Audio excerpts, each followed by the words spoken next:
Sorabora Wewa is a prehistoric tank located in Mahiyangana, Sri Lanka. Situated in the Badulla district, which is in the lower central hills of the country, it is the largest city of the Uva Province. There is strong evidence to believe the lake was constructed during the reign of Dutugamunu, who presided as king between 161 BC to 131 BC. The tank was referred to as the Sea of Bintenna. The lake was constructed with a barrier that extended 485 meters. There is a formation named Bisokotua, which enables tanks to modulate water pressure at the floodgate. The Sorabora Reservoir has been positioned away from the ridge and developed using an enormous organic bulwark set around the lake.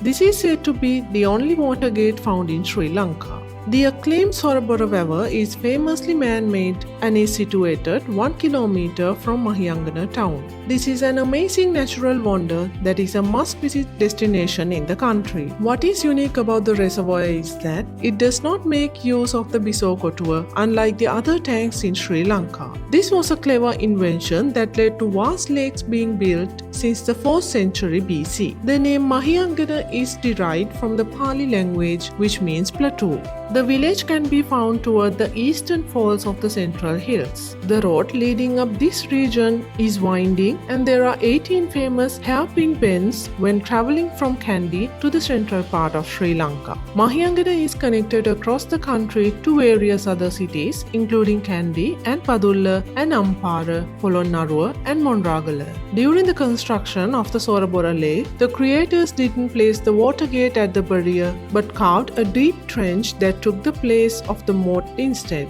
This was a tried and tested invention of ancient builders who decided to do away with the queen's enclosure as the rock surrounding it was not exposed to wear and tear.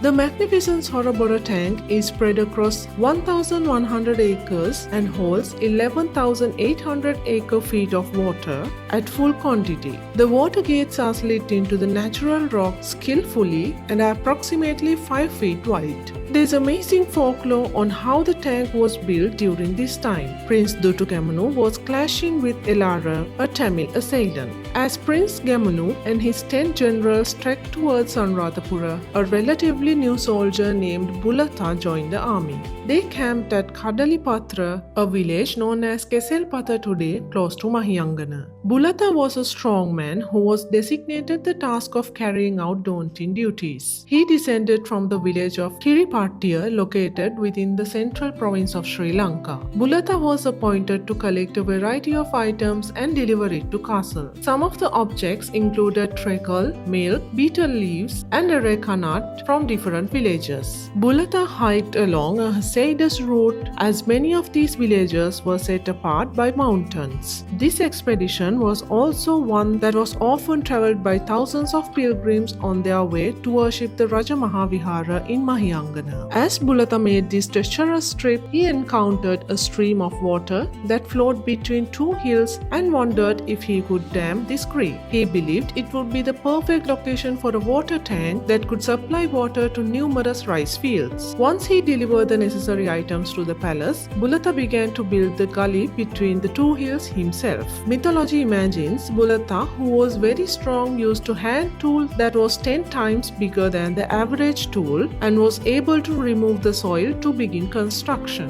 His wife used to bring him meals while he continued to work on the dam. She helped him with the formidable job of fixing 2,000 steps to make the task of crossing the Koskolla pass easier. When the reservoir was built, the ridge stood at 40 feet tall and 11 feet wide and complete with the floodgate. It was at this very exact time King Dutugamunu had concluded the revamping of the Raja Mahavihara shrine upon defeating Elara. King Dutugamunu unveiled the Mahiyangana temple on the very day Bulatha invited the king to witness his secret project for the first time.